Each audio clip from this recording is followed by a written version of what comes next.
I was transmigrated into a novel as the aggrieved male lead. The moment I opened my eyes, I was back at the scene where I saw my wife entering a hotel with another man. Suddenly, a stream of comments appeared before my eyes. The aggrieved protagonist is getting suspicious. Time for an investigation. The little turtle is starting his game of emotional push and pull. He's a total masochist. In the end, he'll find out it was all a misunderstanding and regret his suspicion. The female lead is pitiful too, forced to deceive the protagonist to uncover the truth. I scoffed. I'm not the original protagonist. Who wants to investigate? This old man has no desire to know the truth. She has a sob story?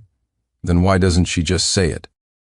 Watching my wife and the man walk into the hotel, I remained perfectly calm and dialed 911. 911, I'd like to report an incident of prostitution. Chapter 1. I hung up the phone with a shrug. Investigate? Emotional turmoil? Suffer? Ha! In your dreams. But the screen of light before my eyes exploded. Not like fireworks, but with so many words they blurred into a mess, scrolling at a frantic pace. WTF, he called the cops? Are you insane? Protagonist, calm down. OMG, is he nuts? She's a corporate spy. Do you understand what a corporate spy is? Person above explained the female lead went to the hotel to steal confidential data from the antagonist's company. She was pretending to make a deal. Get it? It's all for your family's company, you idiot protagonist. The antagonist wants to ruin you. It's just an act, all an act. Her heart belongs only to you. Cancel the call quickly or the female lead will be exposed. Is this how the plot is supposed to go? How is he ever going to win her back? It's ruined, from aggrieved to brain dead. I can't with this plot. The words scrolled by furiously, red, green, blue, a dense wall of text. They were all cursing me, panicking, and dropping spoilers. I crossed my arms, leaned against my car door, and coolly watched the chaotic screen.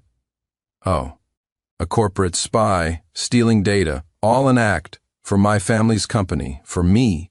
I curled my lip into a deeply disdainful sneer. So what? I thought to myself. What's it got to do with me? I'm not the original protagonist, keeping secrets, playing Mission Impossible, and staging a scene in a hotel room with another man. Who's the show for?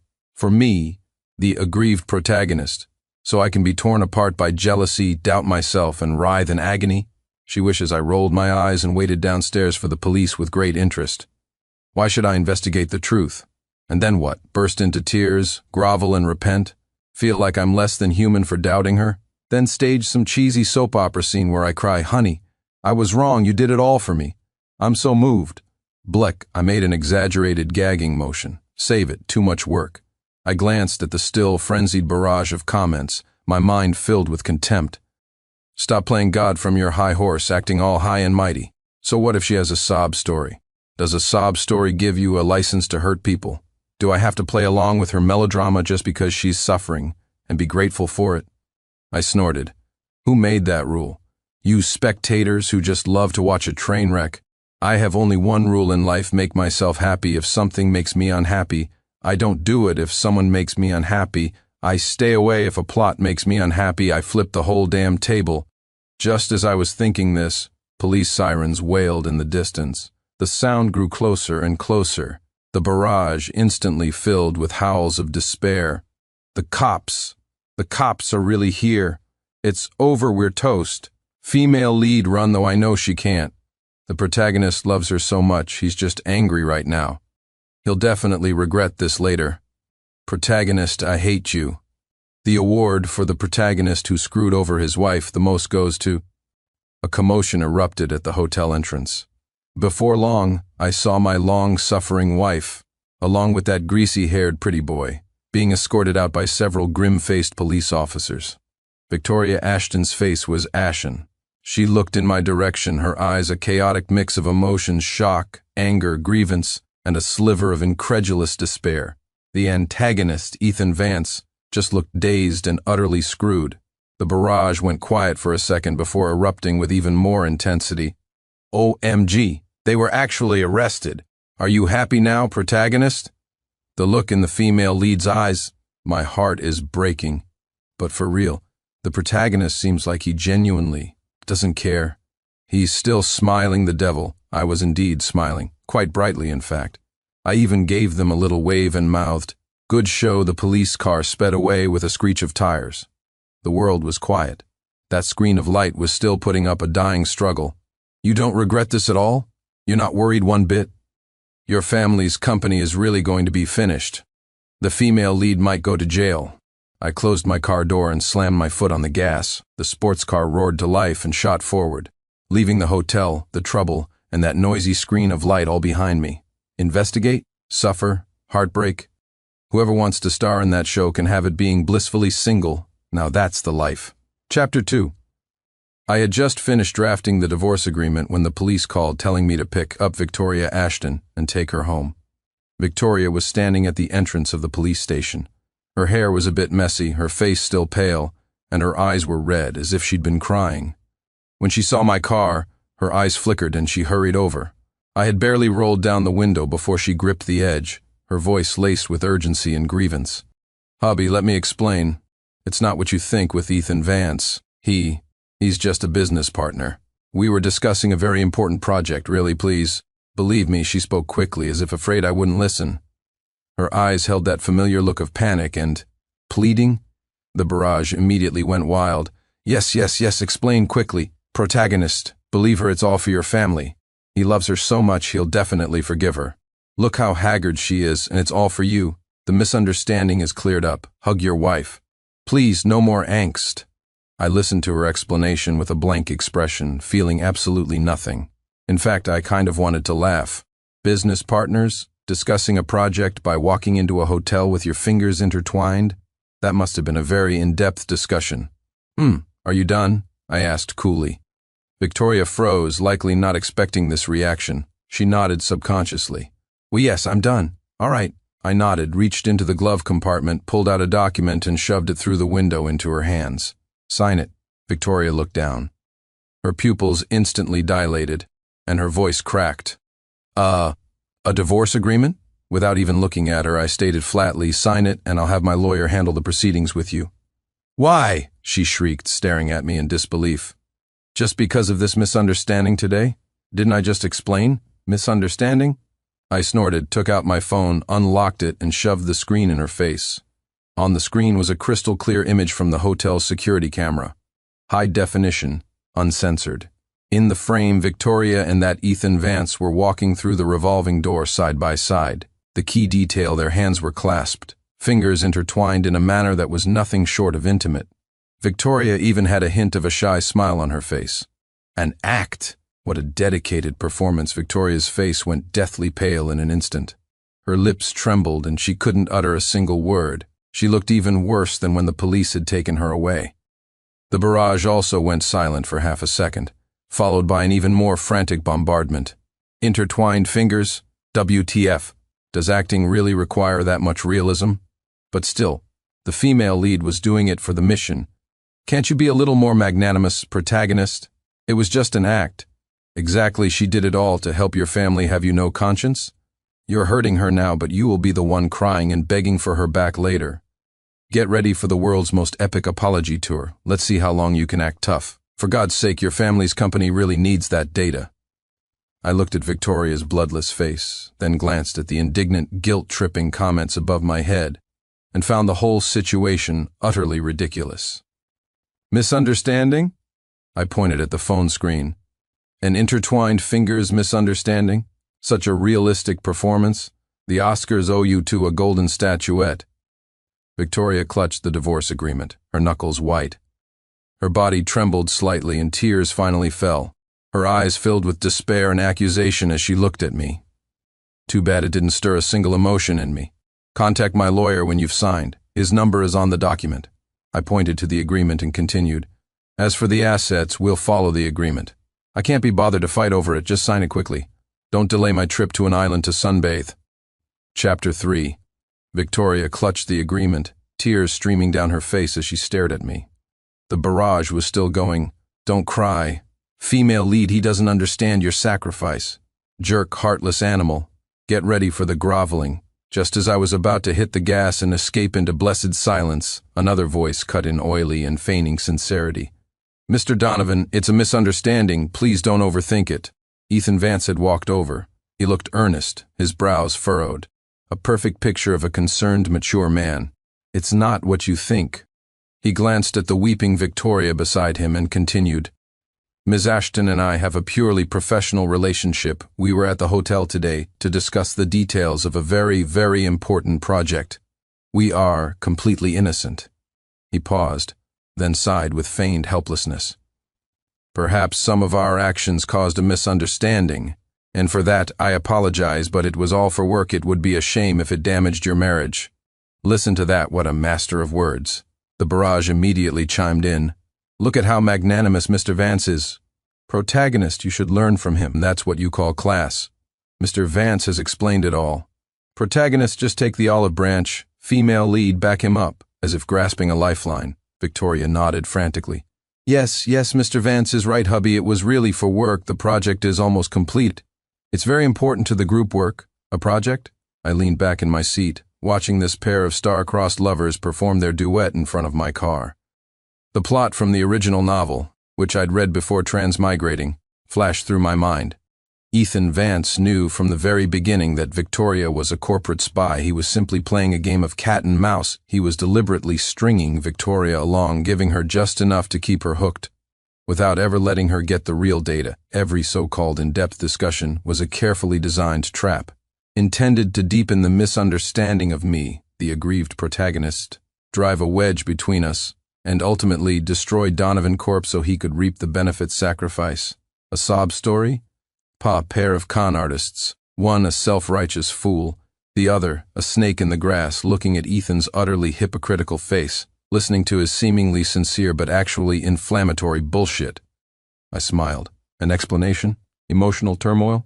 Play along with your pathetic love triangle? You wish.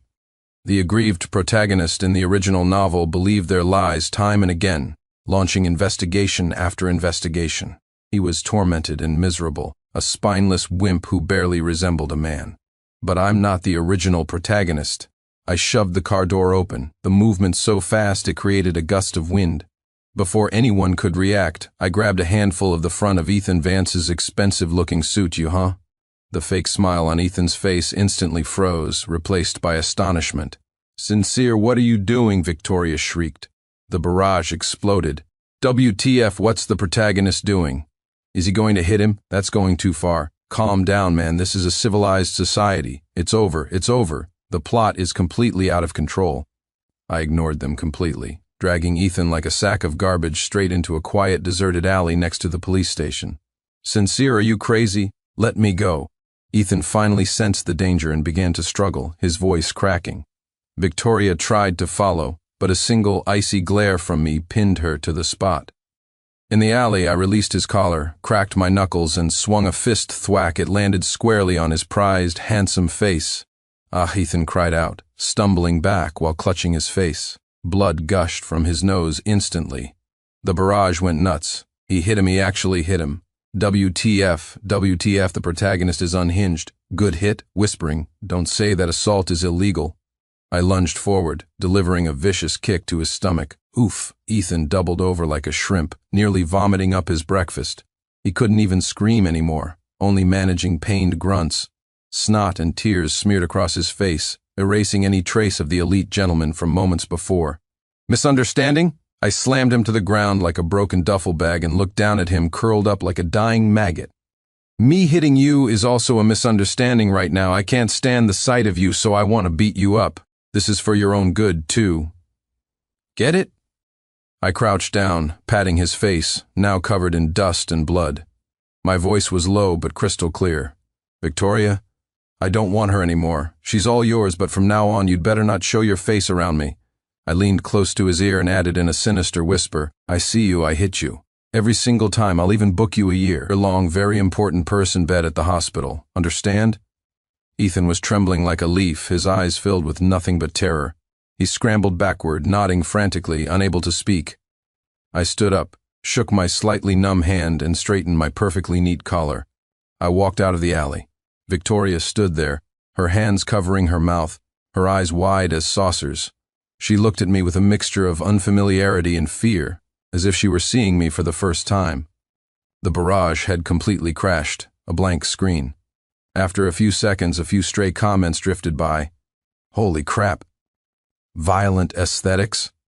So the protagonist is the unhinged type. I'm a little confused. What happened to being aggrieved? What happened to the push and pull? Shouldn't he investigate first? I glanced at Victoria. She flinched back in fear. The agreement. I pointed to the paper, now nearly crumpled beyond recognition in her hand. Don't forget to sign. Then, without another look at the pathetic heap on the ground that was Ethan Vance, I walked straight to my car. As I passed Victoria, I tossed one last sentence over my shoulder. Want to report me for him? Be my guest. The police station is right across the street. Victoria shook her head violently, her face whiter than paper. I opened the door and got in. The barrage finally recovered and started scrolling again. He really hit him right in front of the female lead. Poor Ethan Vance. But for some reason, that was kind of satisfying. The protagonist has completely let loose. This plot direction. I am officially hooked. I started the engine, and the sports car let out a low growl. Behind me there was only dead silence and two people who were completely and utterly stunned. Chapter 4. I had just driven 2 blocks when my phone buzzed again. A quick glance at the caller ID, my dear mother. Tisk, what a pain, I answered. Hello, Mom? Sincere, you little brat, where are you? My mom's voice was frantic, a full-on interrogation from the get-go. What's wrong with Victoria? She called me crying her eyes out, said you want a divorce. Were you bullying her again? Huh? I'm telling you, if you dare to divorce her, I'll disown you. The barrage instantly came back to life. Uh-oh, the mother-in-law has arrived. The protagonist's mom knows the real story. Go on, let his mom teach him a lesson. Mom, tell him the truth. Protagonist's mom, son, your wife is a spy. For our family, apologize now. I let out a sneer. Knows the real story. In the original novel, my mom not only knew Victoria was a spy, she helped cover for her, under the noble guise of understanding her difficult situation. They kept me, the aggrieved son, completely in the dark. I bullied her. My tone was icy. Mom, I think you've got the wrong person. Your daughter-in-law is quite capable, you know. Walking into a hotel with another man, fingers intertwined, to discuss a project. Then getting an invitation from the police to have tea. That's quite a scene. I don't have the skills to bully someone like that. There was a pause on the other end. My mom lowered her voice, a hint of urgency in it. You know? Well, you still can't do this. Victoria has her reasons. She did it all for our family, for the company your father left behind. If your father knew... Stop right there, I cut off her emotional blackmail. Reasons? What damn reasons for our family? For my dad? Did anyone ask me, did I agree to this? Who gave her the right to run off and play act in a hotel room with another man, all under the banner of, it's for my own good, and holding hands so intimately? What a dedicated performance. Don't you dare try to guilt-trip me. Barrage. Protagonist's mom, explain. This is killing me. Just say it. This protagonist doesn't care about anything. My mom got flustered. You child, how can you be so unreasonable, Victoria? She had no choice, she's suffering. She did all of this to get the evidence Ethan Vance has to save the company. Why can't you just appreciate her sacrifice? Sacrifice, I laughed. Sacrificing herself to the point of holding hands with another man in a hotel room? That's one hell of a sacrifice. Should I give her a medal for her service? Maybe build her a monument? My words left her choking. How can you talk like that? Victoria is innocent. Nothing happened between her and Ethan Vance. It was just an act. Do you understand acting? Oh, I understand perfectly. My voice dripped with sarcasm. The two of you, a perfect pair. One plays the tragic spy, the other plays the understanding mother-in-law. A seamless performance. And you kept it all from me, the unreasonable son. You watched me tear my hair out, watched me get played for a fool, watched me run around like an idiot, completely manipulated by you both. My voice turned cold.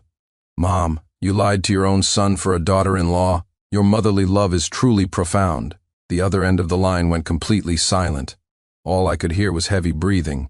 The barrage was quiet too, probably stunned by my blasphemous words. After a few seconds, my mom's voice returned, laced with fatigue and a hint of guilt she couldn't hide. Sincere, Mom just didn't want you to worry. The company's situation is complicated. Victoria, that's enough. I cut her off again. I don't care about the company. If it goes bankrupt, so be it. As for your precious daughter-in-law, I paused, my tone firm and resolute. "The divorce agreement, she'll sign it whether she wants to or not. I'm not wearing this cuckold's hat anymore, and one more thing," I added, my voice thick with irony. "Since you understand her so well, since you feel so sorry for her, then you go ahead and comfort your innocent, self-sacrificing, wonderful daughter-in-law. I, the unreasonable and ungrateful son, won't get in your way anymore. Apologize?" I scoffed, speaking to the phone and to the silent barrage. "Maybe in my next life. Oh, by the way, I threw in one last parting shot. If you really feel that bad for her, if you think I've wronged her so much, you can just adopt her as your daughter. Because I don't want this wife anymore. Anyone who wants her can have her with that." Before my mom could explode, I hung up. The world was once again briefly quiet. The barrage finally came back to life. He even talks back to his own mother. He's disowning everyone. He really doesn't care if the company lives or dies. Victoria is truly miserable. Even her mother-in-law knowing the truth is useless. Protagonist, when I go crazy, I even chew out my own mom. This divorce is happening. It seems like he's annoyed with everyone. I casually tossed the phone onto the passenger seat. Apologize? For a wife who deceived me? For a mother who helped her deceive me? For a nearly bankrupt company that I barely care about? Ha! The word apologize doesn't exist in my dictionary, especially not to liars. Chapter 5. When I got back to the company, just as I was about to enter my office, I noticed someone in Victoria's office next door. The barrage, sharper than my own eyes, instantly flooded the screen. Here it comes, the famous scene, selling popcorn, drinks, and peanuts in the front row. "Mr. Vance seems pretty skilled at putting his arm around her waist, huh?" Victoria's about to slap him. In 3, 2, 1. Ethan Vance had his arm around Victoria, trying to kiss her. Victoria was pushing him away with all her might. I clicked my tongue. Really? During work hours in the company hallway? Are they rehearsing? I couldn't be bothered to take a detour, nor did I care to watch. I knew the original plot. Ethan threatens Victoria, saying he'll expose the evidence against the protagonist if she doesn't submit. Victoria, for the sake of love, agrees. Just as something is about to happen, the protagonist appears and the misunderstanding deepens. But the current me was in no mood to play along. Hands in my pockets, I walked straight toward my office. I didn't break my stride or even glance in their direction. I treated them like two rather unattractive potted plants in the hallway. Sincere Victoria's voice was tearful and loud, with impressive projection. She shoved Ethan away forcefully and stumbled towards me. "Let me explain, it's not what you think." I stopped and tilted my head to look at her. The barrage chimed in right on cue. The classic line, "Better late than never." "Victoria, I can still be saved." Protagonist, "No, just get in the coffin." Given the protagonist's personality, of course he'll forgive her. She was forced into it, she didn't actually do anything. But they did hug, and the antagonist's hand was on her. The drama is here, can't wait to see the protagonist's reaction. It's going to be epic. Explain? I raised an eyebrow. My voice wasn't loud, but it was crystal clear, every word dripping with impatience. "To me?" I pointed to my own nose, then at Ethan, who was still standing there. Finally, my finger went past her shoulder, pointing precisely at the end of the hall, toward the brightly lit 5-star hotel across the street, a place that clearly wasn't for legitimate business meetings. "There." My tone was light. "Need a venue for your explanation." "Across the street, hotel, open 24/7.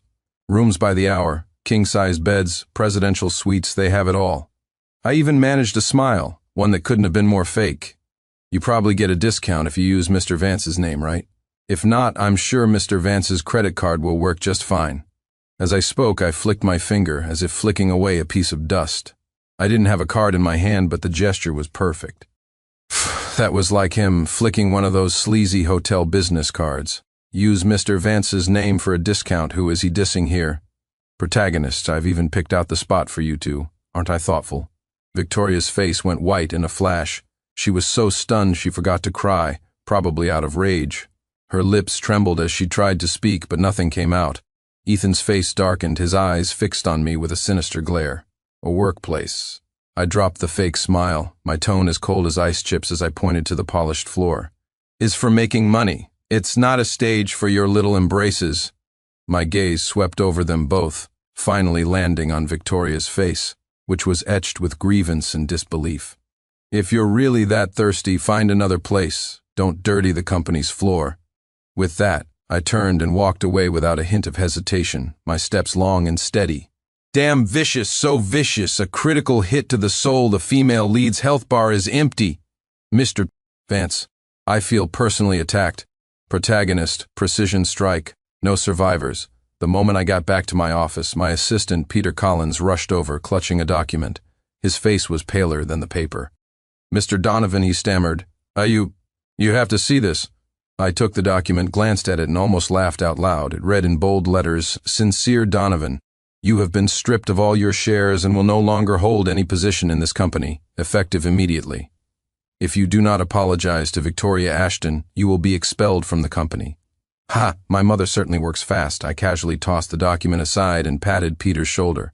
You can get back to work. Don't mind me. Peter scurried away as if granted a royal pardon. The barrage instantly exploded. WTF, the protagonist was stripped of his shares? This plot is insane. What is the protagonist's mom trying to do? Protagonist, let's see how Sincere Donovan survives without any shares. Time to grovel for your wife. Let's see what you do now. Ha ha. I walked to the window, looked out at the bustling city below, and a cold smile touched my lips. No shares? I murmured to myself. Perfect. I'm finally free of all this trouble.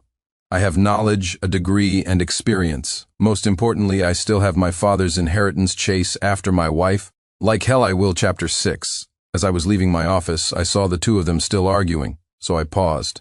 The barrage instantly fell silent, as if holding a collective breath.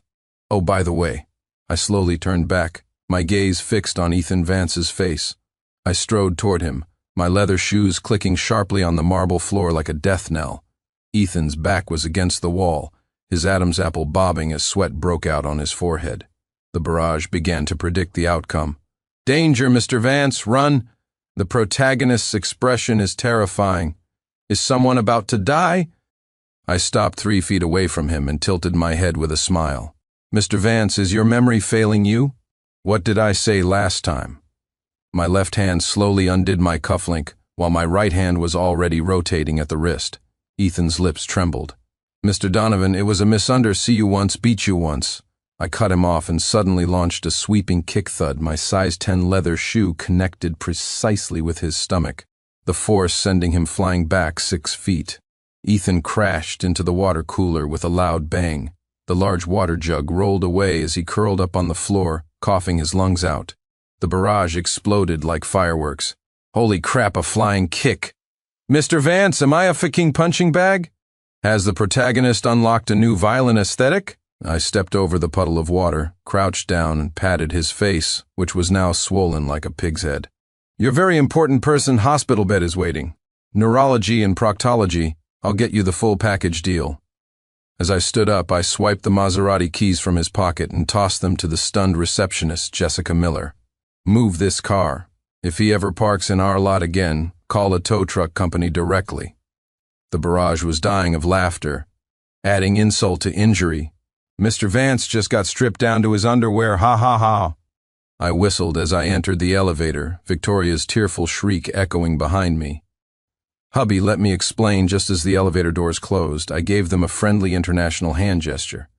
On the way home while waiting at a red light, my phone vibrated 38 times, all from my mother. The last one was a voice message that I opened to a roar. Get your ass back here right now, I scoffed, cranked the steering wheel to the right, and headed straight for the Donovan family estate. The moment I pushed the door open, a crystal glass flew past my ear and shattered against the wall. My mother stood on the staircase, trembling with rage. You will not divorce Victoria, or I won't give you a single share. I bent down, picked up a shard of glass, and toyed with it, a lazy grin on my face. Your aim is a little off. How about I sign you up for a seniors dart league? The barrage was going wild with commentary. His own mom turned into a wicked stepmother. Was the protagonist adopted? This family drama just turned into an action movie. My mother froze, then suddenly switched to playing the victim. Sincere, Mom is doing this for your own good. Your father passed away so young, the company, Stop, I held up a hand. If you really cared about me, you'd cough up my father's inheritance. I pulled out my phone, opened the calculator, and started tapping away. His will was very clear. 15 of the shares plus 2 villas, which comes to about 580 million. I'll forget the change. Give me 500 million. I want the funds transferred in 3 days.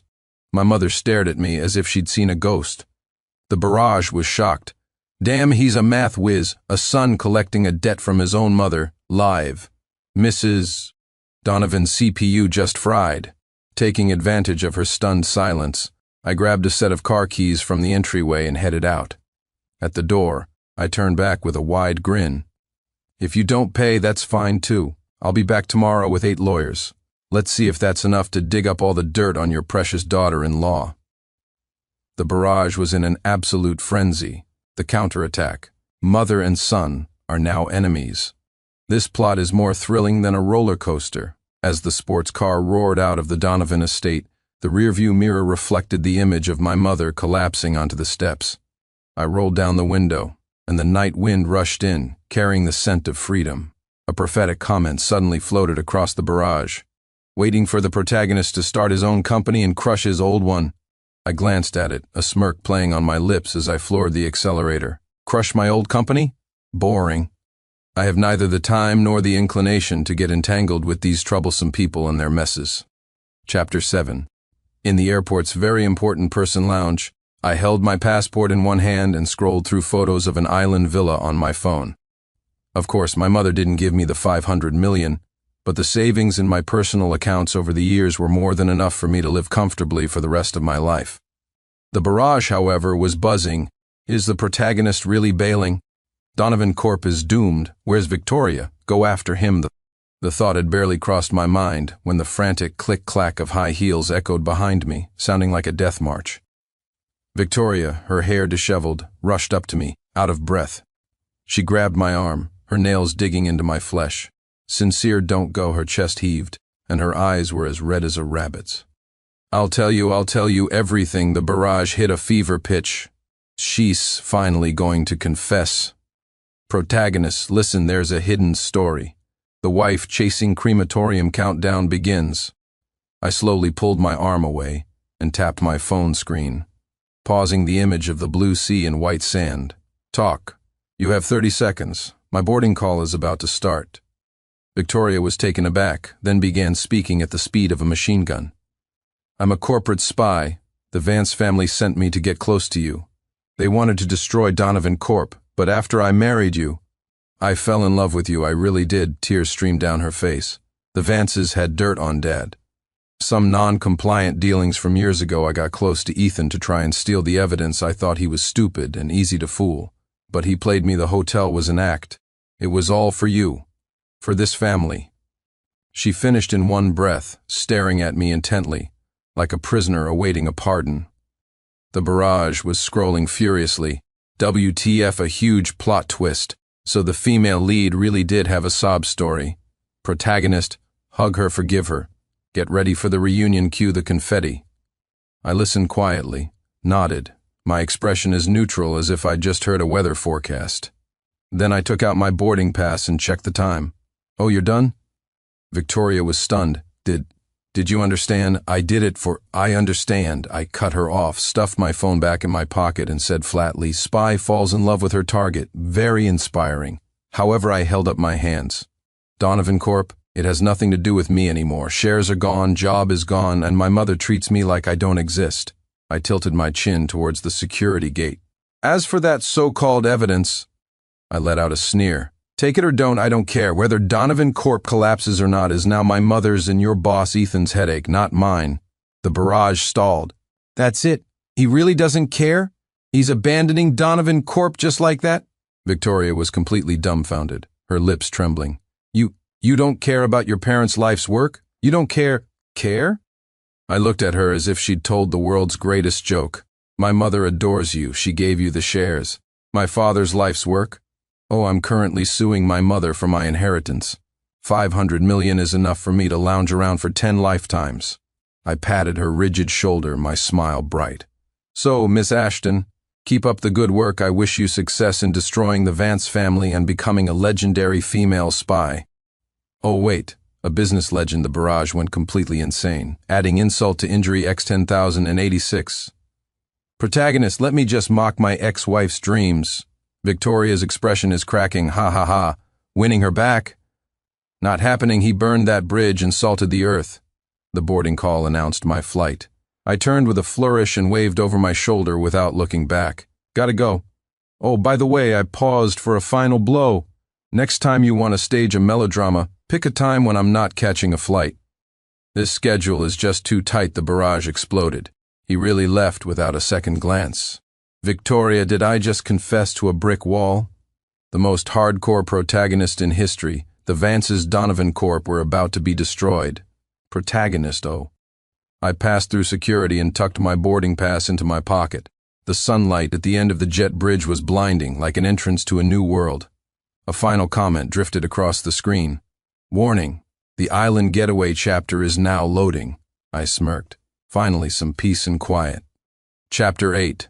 Palm trees swayed and the sand was soft and fine. I was sprawled under a beach umbrella, sipping an iced coconut, sunglasses perched on my nose, lazily admiring the bikini-clad women surfing in the distance. The barrage floated before my eyes. Tisk tisk. The protagonist is living the life. The Donovan and Vance families are at war, and he's here checking out women? The #1 heartless bastard. My phone pinged with a news alert. Donovan and Vance corporate war reaches fever pitch. Vance Corp's capital chain snaps. On the brink of collapse, the accompanying photo was of Ethan Vance, looking haggard and trapped in his car by reporters, his face unshaven and his eyes like those of a stray dog. I swiped to read the article. Apparently Victoria had gone full-on vengeful mermaid, using core data she had somehow obtained from inside Donovan Corp, God knows how. She teamed up with a few of my father's old loyalists to launch a precision strike against Vance Corp's lifeline. The real kicker was in the last paragraph. After extensive investigation, it was confirmed that the dirt on my late father was something Ethan Vance had completely fabricated to manipulate Victoria. It never existed. The barrage instantly exploded. WTF? A shocking twist.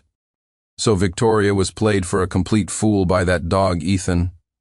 She became a spy and was misunderstood, all for some fake evidence. The biggest love-struck fool of the year, no contest. Wake up. People, she chose to be a spy. First, she deserved it. I chewed on my straw, amused. This plot was more ridiculous than a daytime soap opera. Victoria? Certified idiot. Ethan Vance? Pure evil. A match made in hell. As I was chuckling, a video call popped up on my phone. It was from Victoria. The barrage immediately got excited. Here it comes, the female lead's confession hotline. Protagonist, answer it, let's hear her cry. The groveling tour is officially kicking off. I swiped my thumb. Call rejected. Silence. The next second, a flood of text messages came in. Sincere Ethan Vance lied to me.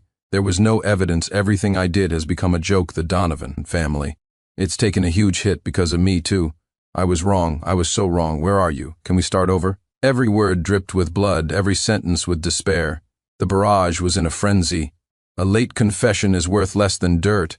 Where was this energy before? Protagonist, don't you dare go soft. She ruined the Donovan family, and now has the nerve to ask for a second chance?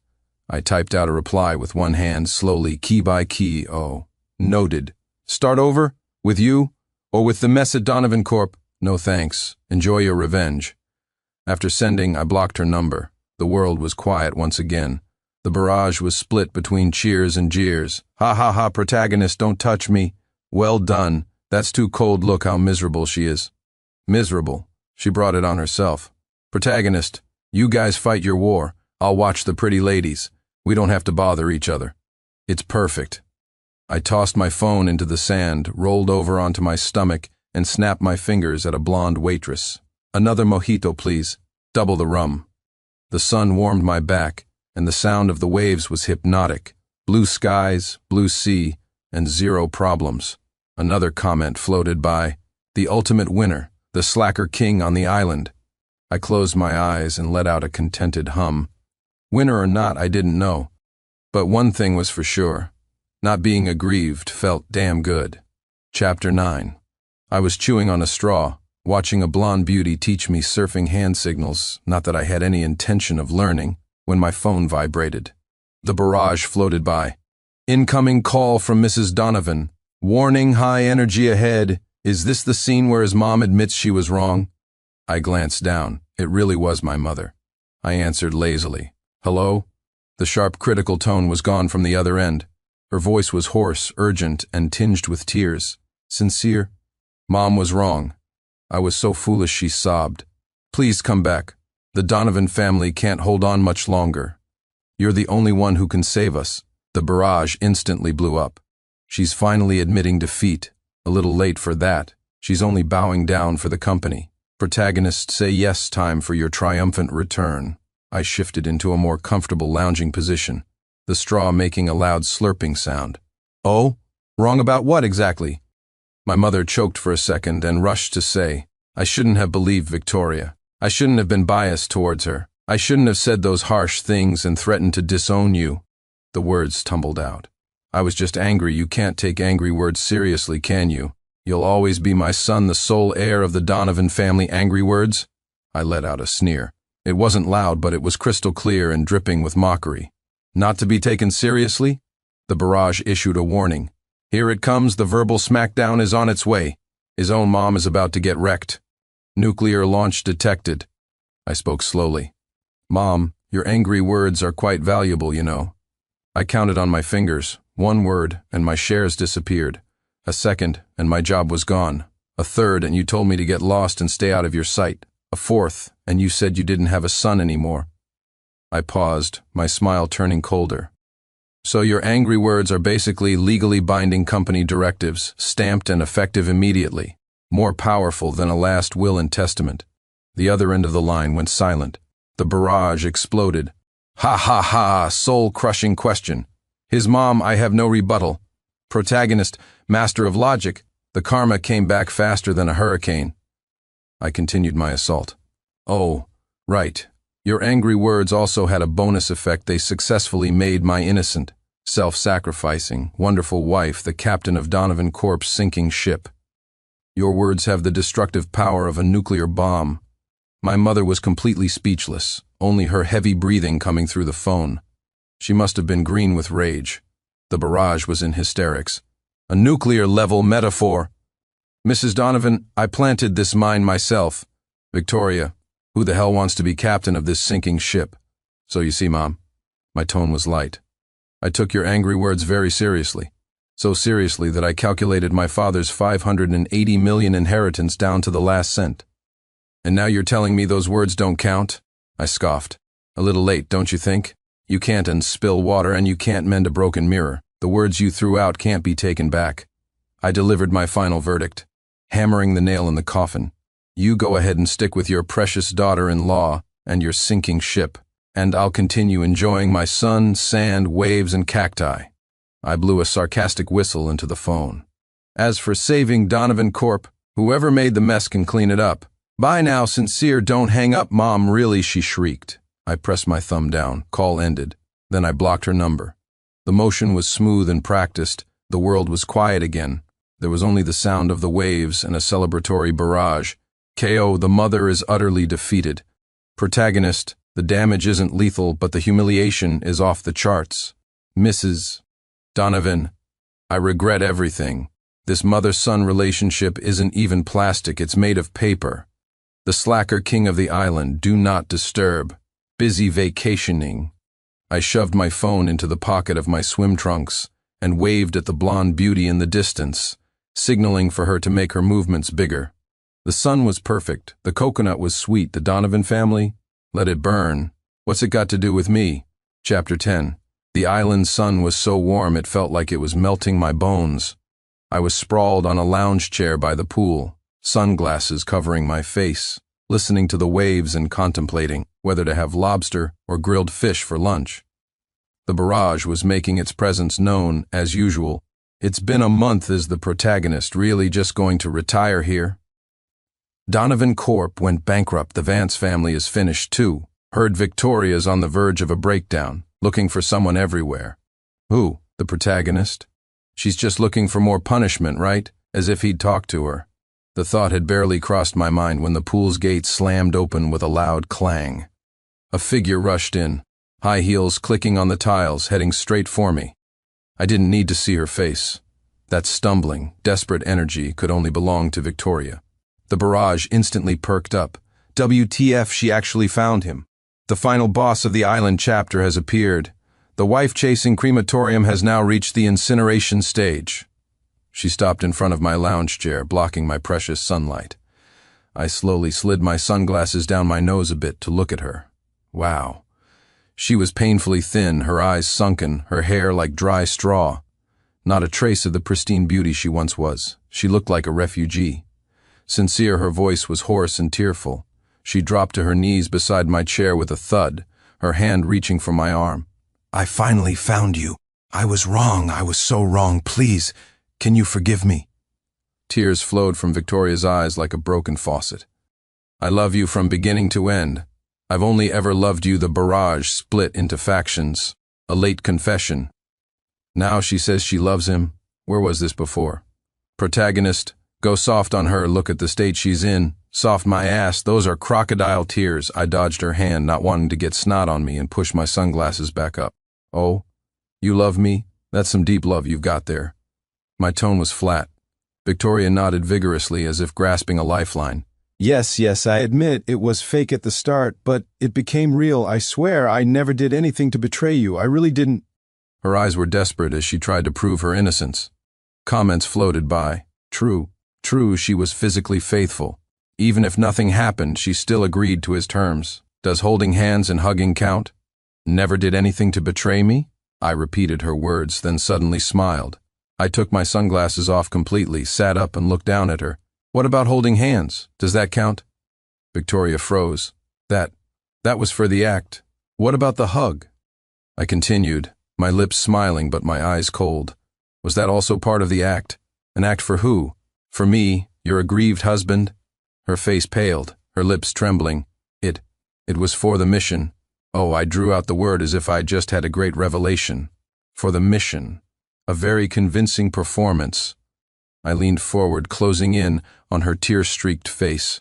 My voice wasn't loud, but every word was a dagger to the heart. "Perhaps you got so deep into your role that you forgot you were still carrying the identity card of a married woman?" Boom, that sentence hit like a bomb. Victoria went completely rigid, her pupils dilating as the blood drained from her face. Her lips trembled, trying to form words, but no sound came out. It was as if that one light sentence had sucked away all her strength and all her excuses. The barrage went nuclear. WTF, the final blow.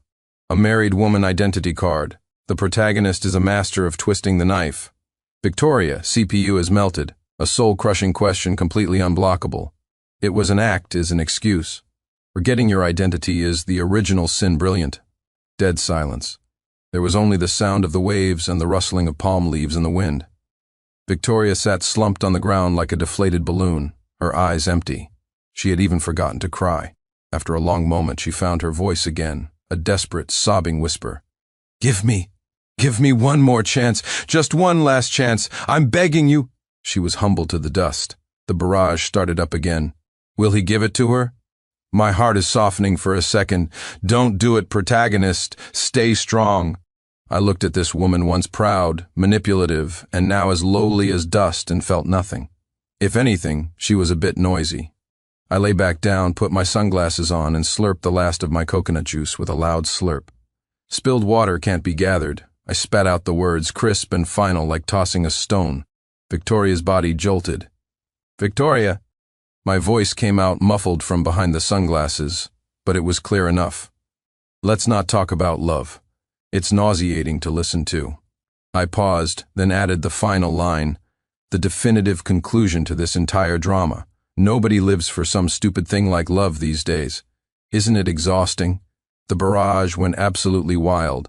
A legendary quote, a quote for the ages. Nobody lives for love. The protagonist is the most clear-headed person on earth. Victoria, my entire belief system has collapsed. The final chapter is sealed. Aggrieved protagonist, clear-headed man, slacker king of the island evolution complete. Victoria made no more sounds. She was like a statue, frozen in the harsh sunlight by the pool, before she finally, dejectedly left. I didn't bother to watch. I rolled over, my back to her, and yelled towards the other end of the pool. "Waiter, another lobster, a big one." My voice was loud and full of life, a stark contrast to the cold indifference of moments before. The final barrage comments froze on the screen. The end. Winner, the carefree island king. Losers, the love-struck spy, the scumbag antagonist, the biased mom, and the two bankrupt companies. Protagonist, I told you all. Being blissfully single is the best. The waves continued to crash. The sun was perfect, and my lobster feast was on its way. Peace and quiet. The end.